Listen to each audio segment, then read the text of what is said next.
is the last page of a book. The end is erased and rewritten over and over. The end is a nightmare. You are listening to the Midnight Radio.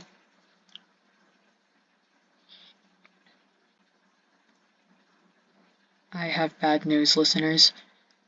Did anyone wait for us at the gates? I don't know. It does not matter. We did not make it to the borders. We did not make it out at all. Me and MS are together, thankfully. Together, but apart, that is. I'll get to that in a bit. We met up at my studio, like we planned. Bags packed, all full of food and water for the trip. We met up about an hour before midnight, at 11, just to go over the plan again. One can never be too careful.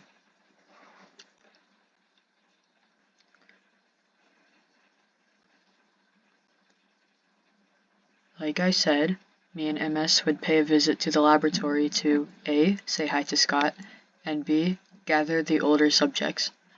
We would help them escape, and they would come along with us. Scott would meet us at the back entrance of the main lab building.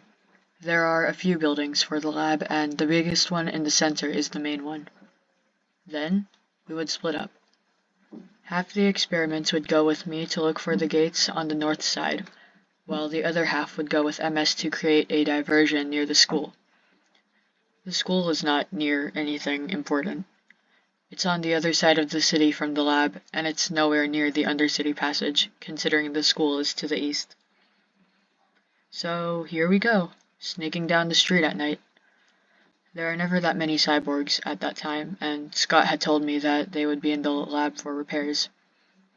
Naturally, MS and I thought that it would mean that the laboratory itself would be more dangerous, but too late to amend plans now. I felt like something was wrong.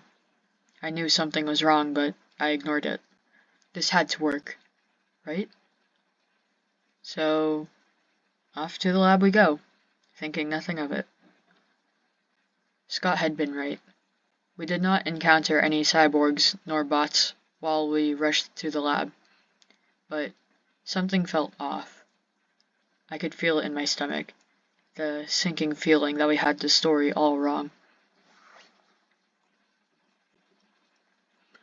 Nonetheless, we continued.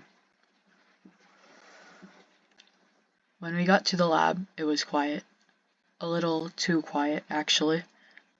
It was dark, too, which is not surprising considering it was midnight, nearly 1, but no lights were on. We could not risk shining a light, though, because that would give us away. We had no choice but to stumble around blindly for a few minutes until we found the back of the lab. We did, in fact, find the scientist waiting there at the back entrance, only a black silhouette in the doorway, leaning against the frame. I could see his curly hair, and foolishly believed it to be, of course, our friend Scott.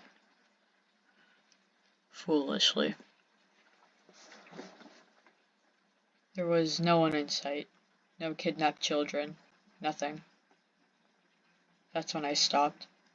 Something was off, I knew it, but I couldn't tell what. I had no idea what that meant for me and MS. What that meant, as we soon found out, was that we had fallen into their little trap. It seemed so obvious now, a voice changer used by one of the scientists to sound like Scott. The empty streets, the dark building, the silence. It was staring me right in the eye, and I still never saw it. The cyborgs were there, like the scientist had told me. And suddenly I understood why people often say it was a blur, because I could barely tell what happened next. Screaming from me and MS, judging by the dryness of my throat now. Bright lights shone on us, the cyborgs attacked, so much commotion all around us in a flurry of screams and shouts, and blood. So much blood. And then it was over, just as quickly as it started.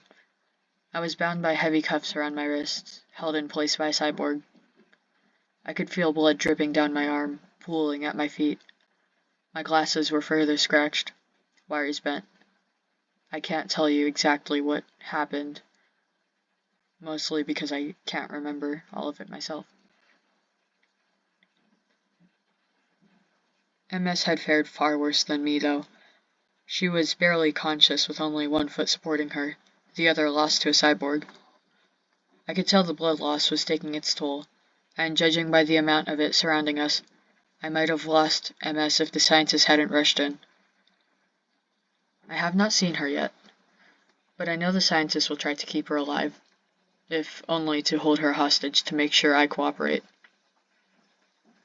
After that encounter, we were dragged off to our rooms, blood staining the floors before a cleaning bot came to clean it up. 4th floor, near the room with records. I am in room 479. MS is across the hall in 480, I think. I still haven't seen her. I assume the numbers are also our assigned subject names because I was handed a uniform with the numbers 479 on it. I haven't put it on, but I don't think the scientists expected me to. Goodbye, dear Ghost 001, and hello, Experiment 479.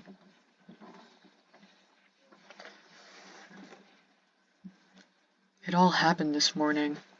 How does all of that happen in one morning? I don't know. How could I fall for such a trap? It was so obvious, so glaringly obvious, and yet I missed it. The way Scott spoke, so serious, that might have been the first hint. Or the cyborgs, or...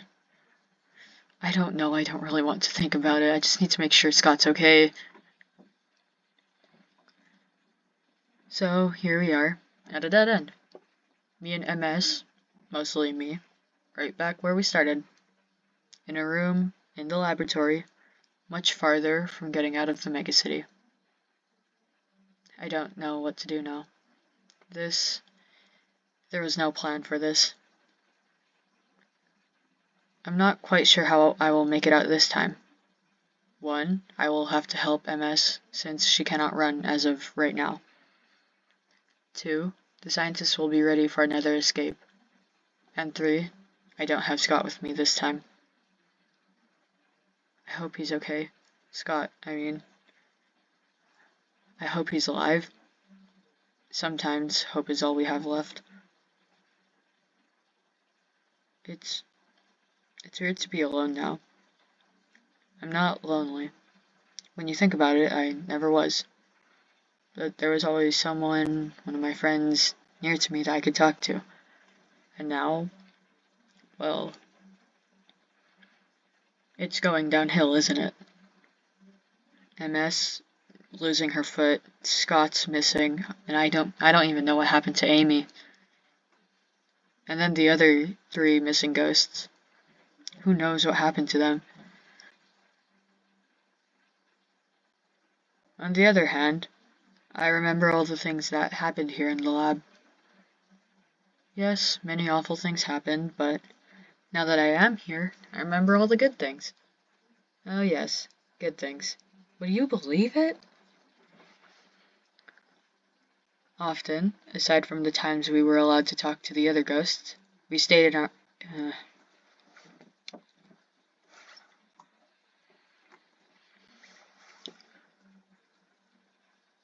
Often, aside from the times we were allowed to talk to the other ghosts, we stayed in our rooms. But by the time 3024 rolled around, I was about to give up. I was about to call it quits. Scientists didn't let that happen. They couldn't let it happen. So they gave me things to do. Things they thought I might enjoy. One of those things was helping them with the younger experiments. They were the new ones. They kicked and screamed and cried, but somehow this calmed me. This display of emotion I could never have, or do. I remember how I felt, though, the first time I saw these younger experiments. That was the first time I had seen anyone outside of the cyborgs, bots, the scientists, and the ghosts. Anyway, I told the younger experiment stories, silly stories I made up on the spot, and it was as exciting to me as it was to them, because I never knew the ending until I said it.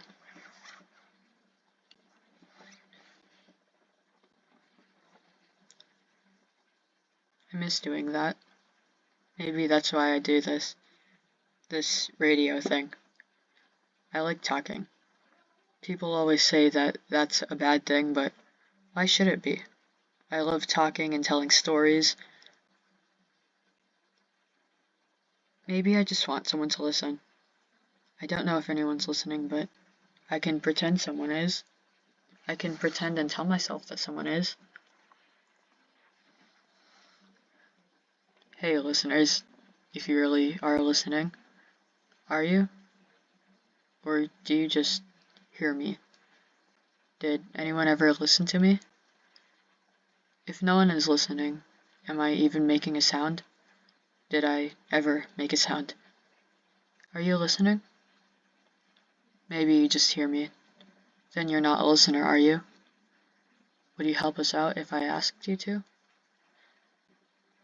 That's wishful thinking, thinking that someone could or would help us. No one can get into the megacity. I'll figure something out. I'll talk to you once we make it out. Well, if we make it out of the lab. I can't exactly say good night, for it's no longer night. It's around morning. Actually, I prefer to say after the night. Yes, that's better. It's after the night. Good morning, listeners. Remember, perception is reality.